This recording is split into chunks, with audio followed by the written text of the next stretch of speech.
Chapter 8. Roxanne. Baby girl, can you take those waters to the guys out there, please? Mom asks. Sure, I say, and grab all the water bottles she has on the chair. When I step off the bus, the world stops. James is pulling his shirt off. Fuck, I didn't think he could get any hotter, but I was wrong. I could tell he was fit when I was on the dirt bike with him, but damn, he is ripped. His abs are so toned, he has an 8-pack, and his pants are low, so I can see his V-line, and oh my fucking god. I want to touch him so bad. He walks over to me, and my eyes are glued to his abs and V-line. I hear him whisper in my ear. That is why I never take my shirt off. As he hands me his shirt and water. I'm so shocked, I don't think I am even breathing. I never want that image to leave my mind. He walks back over to me. Okay, fine. Give me my shirt back, and I'll put it back on, bitch. What the hell? No, leave the damn thing off. I never want him to wear a shirt again, so I can look at him all the time. Prick, I whisper out. And then he says, Now we're even for last night. What? I yell. No way in hell. That was a dream, right? Or did I really rub on him? Last night. Did he touch me then? No, he wouldn't have. Not if I was asleep. As my mom starts to pick up the waters, I help her. Damn, I thought Michael was in shape, but his son sure has him beat. Mom says, Mom, I will never get that out of my head, and I never want to. How is it legal to be that hot? I ask. She laughs. I have no clue, baby, but damn. We both laugh. After everything is unloaded, the guys go to the recording room, and James goes with them. Fuck, now that I know what he looks like under that shirt, I can't think straight around him. Me and Mom are in the little room by the recording room that has 1,000,000 of the switches that works the sound. As they play, I hear Patrick. Wow, that boy is great. Yes, he is, and he can sing too. My mom adds, Tonight on the bus, I can't help but stare at James while we eat. After some time, I hear my dad. Earth to Roxanne. Yes, but I never take my eyes off James. You are going to break him if you keep staring. I'm fairly sure James already broke her. Ryder says. I didn't do anything. I didn't even touch her. James jokes, as everyone laughs. I stand and storm to the back. You are a prick! All of you are! Bitch! James yells, as I slam the door and lay on my bunk to cry. Why the hell am I crying? James, she wasn't bothering me. I grit out, a little pissed off. Why do you call her a bitch? Chris asks. Because she calls me a prick? And I laugh out. I don't even remember why or when we started doing that. I add, as Brittany laughs. Me either. I stand and start to walk to the back when Jacob asks, Where are you going? To check on her, since you had to be mean. I answer, then shut the door, because I don't care about his answer. As I stand in front of the bunk, I hear her crying, and I shatter. I open the curtain. Go away. She cries out, No. And she looks up. Hey, tonight is my night in the room. Why don't you take it, and you can still have the room tomorrow too? I smile, hoping she will smile too and stop crying. When I see where her eyes are, Can I help you with something, Miss Roxy? I tease. She just nods. I let out a soft laugh as I lift my shirt a little. She whines and looks at me with a puppy face, and fuck, does she look hot. Just to tease her more, I lift my shirt up to my chest. Her hand flies to my stomach, so I laugh as I ask, How long have you thought about doing that since earlier? I haven't stopped thinking about it. She whispers, All you had to do was ask. I whisper, making her freeze and look at me. Fuck, I wanted you to ask all day. Or for a long time, really. I add, as she smiles and starts to trace my muscles. Damn, does that feel good. I love her touch. I start to run my hand through her hair as she gets lower on my abs. Fuck, how low is she going to go? When she traces my V-cut to the edge of my jeans, my dick starts to get hard. Fuck, I want to touch her so bad. Should I ask? She starts to trace my belt. Damn, this girl is going to have me coming in my jeans if she doesn't stop. Fuck, baby, if you keep doing that, I'm going to come in my jeans. I pant, finding it hard to breathe normal. Can I ask you something? She asks. Anything, I say, and wonder where this is going. Did I really... She starts to turn red. What? Rub my dick through my jeans in your sleep? Yes. Sorry. She shyly says. I put my hand under her chin and lift up, so she is looking at me. Don't ever be sorry for touching me, okay? I thought it was hot as hell. I say with a smile. Did you... I cut her off. No, but I wanted to. Can I sleep with your pillow? Roxy asks. I laugh. Sure, whatever you want. I can't have what I want. She whispers, as she stands and starts to walk past me. I wrap my arms around her so I can pull her close, then lean down to her ear. You can if you ask, I say, as I pull her collar out to see down her shirt. Fuck, I want you to ask so damn bad, because I'm dying to touch you. And why don't you? I don't hesitate to bring my hands up to her tits. Her head falls to my shoulder, and I do come on myself. I'm about to put my hands under her shirt to really feel her when the door opens. Fuck! Roxanne jumps away from me as her mom asks, Roxanne, are you okay? Ah! She yells and runs to the room, then slams the door. Well, she was, thanks. I walk over and knock on the door. Roxy. Go the fuck away! You're a fucking prick! I open the door. What the fuck did I do? Everything! I spin around and slam the door. Fuck! Well, I hope you're fucking happy now. Why the fuck is she yelling at me when I didn't do a damn thing wrong? I didn't fucking ask you to come in here. Yet she is pissed at me? Fuck this place. And I run off the bus. Chris. As Brittany walks back in the front, she looks like she wants to cry. I told you to leave them alone. I was only going to check on them, She says, and a tear falls as Jacob stands and walks to her. She lays her head on his shoulder and starts to cry. Michael, Ryder, Quinn, come on, let's go find him.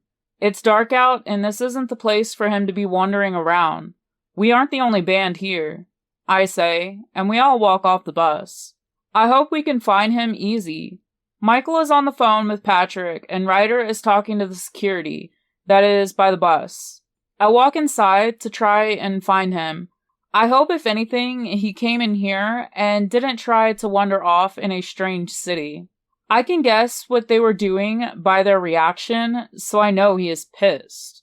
As I walk past the recording room, I hear something, so I go to the side room and see James. He is throwing pretty much anything he can get his hands on. I go over to the door and open it.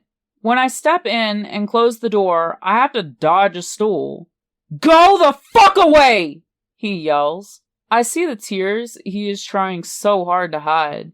As I walk up behind him, I put my arms around him, making sure I have his hands, and he fights me. Fuck, this kid is strong. It's okay to be mad, man, I say, as calm as I can. He breaks down. She finally let me touch her, and Brittany had to fuck it up. She is never going to let me touch her again. Boy, that girl is crazy about you. She will. Maybe not tonight, but she will. No, she won't, he cries, and finally stops fighting me. I'm not staying on the bus with her tonight, he adds, and I know he means Brittany. Okay, so then let's get a hotel for the night. My treat, okay? He doesn't answer, so I take that as a yes and turn him to the door.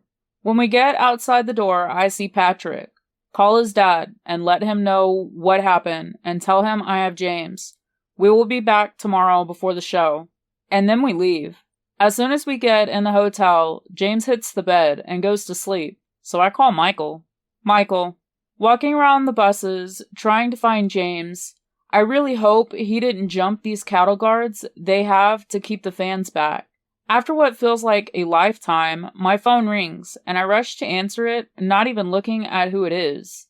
Did you find James? I quickly ask. No, I didn't, but Chris did.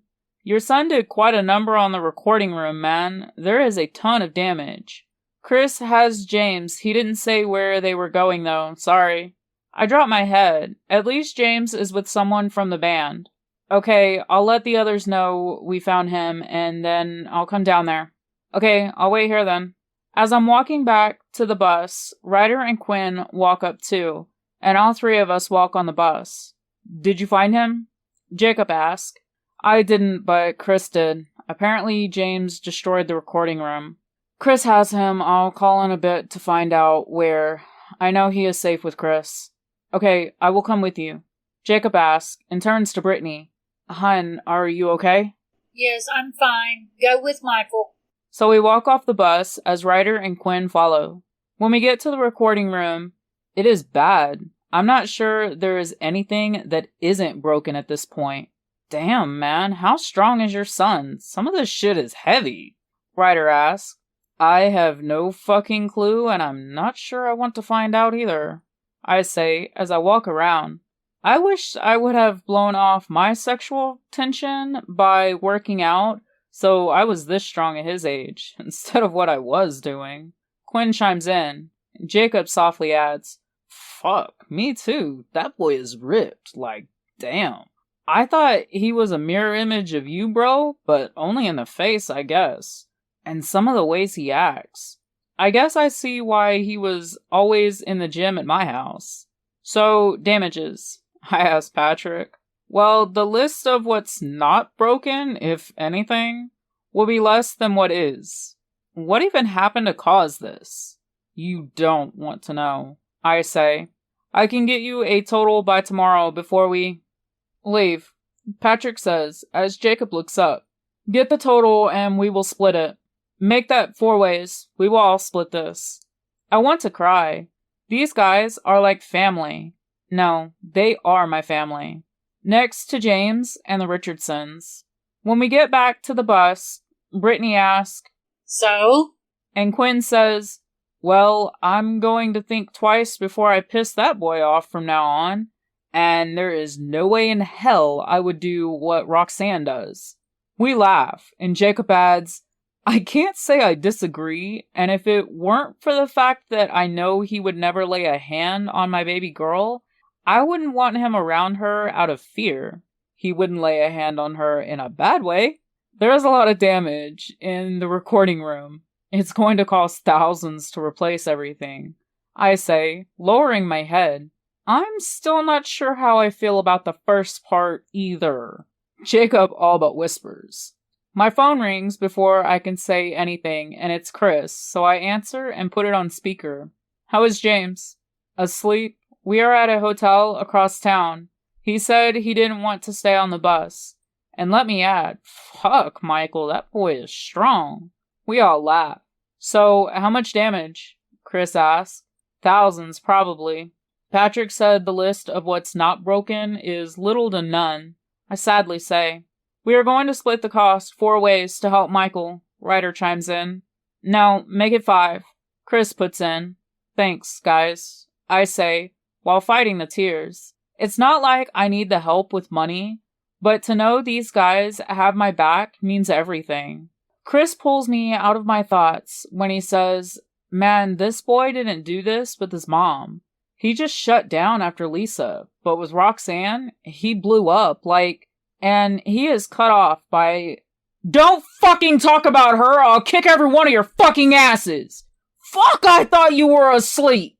A door slams, giving us a moment of silence, then, now that I've found the damn phone, He scared the shit out of me. I thought he was asleep. I see why Roxanne chews him out for that. He went to the bathroom. I hope he doesn't plan on sleeping in there because I have to piss bad. We all laugh. After tonight, I have no doubt that he could win in a fight against any of us, Quinn says from the couch. We talk for a bit more before... Fuck, guys, James is out of the bathroom. Thank God. I'm going before he goes back in there. I'm about to pee on myself. And he hangs up. Chris. I throw the phone on the bed and go to the bathroom, but James stands in the door being an asshole. So I turn into a 5-year-old. Come on, man, I have a heart. Or I can piss on your shoes. Or on your bed. I whine as he steps to the side. So fucking gross, James says with a laugh. After I'm done in the bathroom, James is laid out on the bed with his hands behind his neck. Sorry about tonight, man. We all told Brittany to just leave y'all alone, I softly say. Forget it. Sorry about the recording room. How bad is it? Is Roxy okay? He asks. I'm just glad he calmed down. First question, the "you are my Faith" on her case. That is for Roxanne, Faith, isn't it? I ask. He doesn't answer. He only smiles. Roxanne is in the same state as you, but she didn't destroy thousands in music equipment. That bad? Sorry. It's cool, man. We will take care of it, I say, as I lay on the other bed and go to sleep. When I wake up, I don't see James. Fuck. But as I set up, I hear the shower, so at least he didn't leave, thankfully. I grab my phone and see a text from Michael. How is my son? But when I look up, James is standing next to me. Your turn. Fucking hell, man! I yell, and he laughs. After my shower, as I step out of the bathroom, James is leaning on the wall by the door. Shit! I yell, and put my hand on my chest, as James laughs. Let's get you back to Roxanne before you give me a fucking heart attack, dude. No wonder that girl is so jumpy, I say, but he just shrugs and walks by the door. The guys are all by the bus waiting when we get back, and the first thing I say is, buy that boy a damn bell! What are you talking about? Michael laughs, and James is bent over laughing. At least I didn't touch you, he says through the laughing, and everyone starts to laugh with him. I spent one night alone with him, and I lost count of how many heart attacks I got from this fucker, I say, and then add, I now see why your daughter is so damn jumpy, as I put my hand on Jacob's shoulder. Brittany, Roxanne won't come out, I say as I walk off the bus. She is sitting against the door or something, I add. Just leave her be for now, Jacob says and then turns. Max! He yells and Max walks over. My daughter is going to stay on the bus. Stay with her. You don't have to go on the bus, and the mood she is in, you may not want to. Just make sure no one goes on there, and if she does come off the bus, stay with her. Yes, sir. Then Jacob turns to me. Come on, baby. Let's go. She will be fine. James. I walk backstage with the guys. Standing here, I see the guys moving my dad's band's stuff on the stage. Then I see my dad's guitar. I want to play, but I messed up the recording room. I walk out on the stage, and no one stops me. Fuck, the thrill of just walking out here is nice. I pick up my dad's guitar and hear, you can't... Oh, sorry, James. It's okay, Phil. He smiles and goes back to what he was doing. I start to play, and after a minute or so, Ryder walks up. Want a partner? Yes, but she's on the bus. I meant, do you mind if I jam with you? He laughs, and I laugh back. I know what you meant, and it's your stage, man. So we both start to play, and the crowd goes wild behind me. Quinn and Chris walk on stage and start to play too. We get a few songs out before my dad walks out and says in the mic, "Give it up for my son!" The yelling goes on. As I hand my dad his guitar, he says, "Want to play the first song with us?" Really? I all but squeal like a girl. If you want to. But I don't have my guitar. Just then, Patrick walks up and hands me a guitar. It's not yours, but will this do? Yes, I can play anything. After the song is over, I'm over the moon. The only thing that would make this better is if Roxy was here. Brittany. Standing backstage with the guys, Patrick asks, Where's Roxanne? She locked herself on the bus. James walks off as Patrick says, Teenagers. I laugh. Right? James starts to play, and we all look at him. That boy looks like he was born to be on stage. Patrick says to Michael, He does look right at home up there. I wish Lisa was here to see this.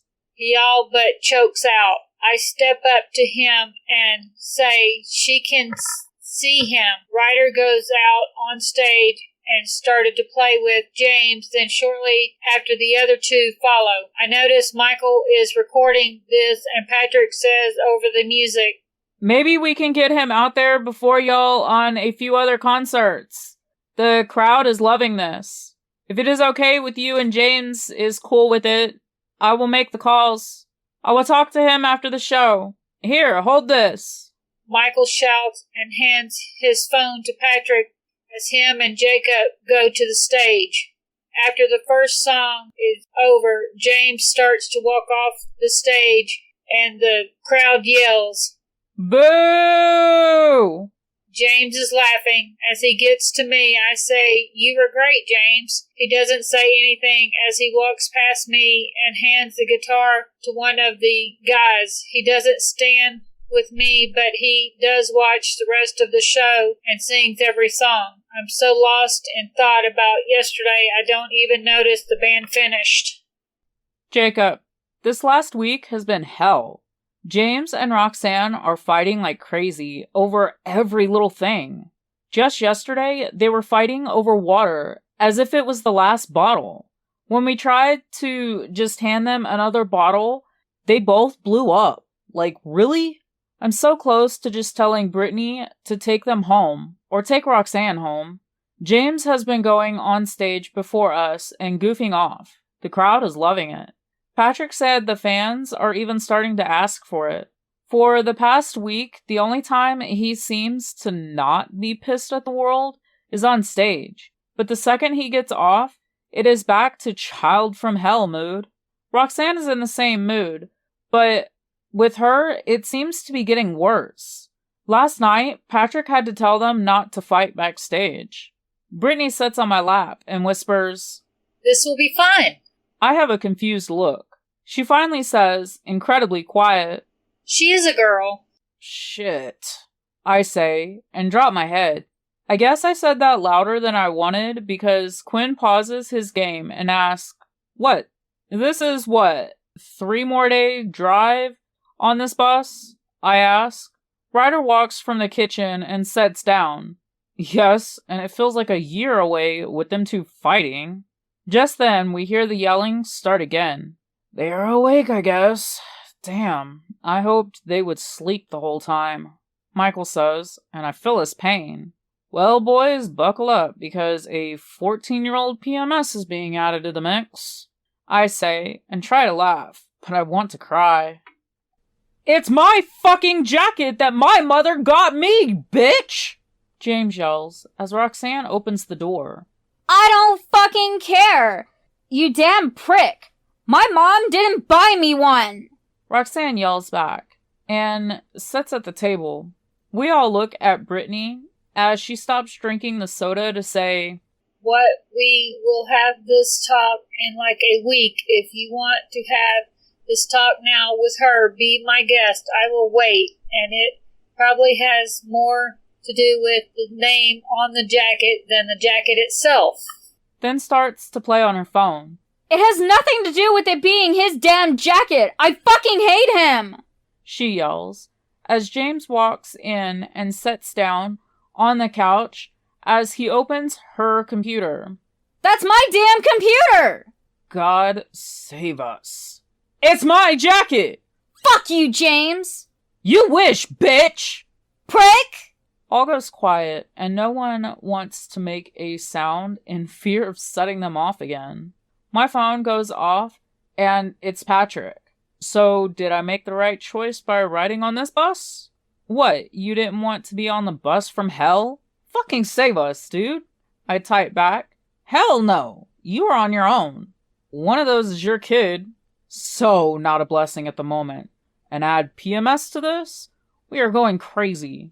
Brittany reads what we are saying and laughs. What's so funny? Michael asks, as Brittany hands him my phone. Another text comes through, making him laugh, and he hands it back. So I read the text from Patrick. So I need to be planning, 5 funerals and a Remember Me for Matthew Richardson band? After a great amount of time in quiet, I hear a big wrestling sound and see Roxanne is trying to open her cheese puffs. I'm just about to ask Brittany to help her when she throws the bag and hits James.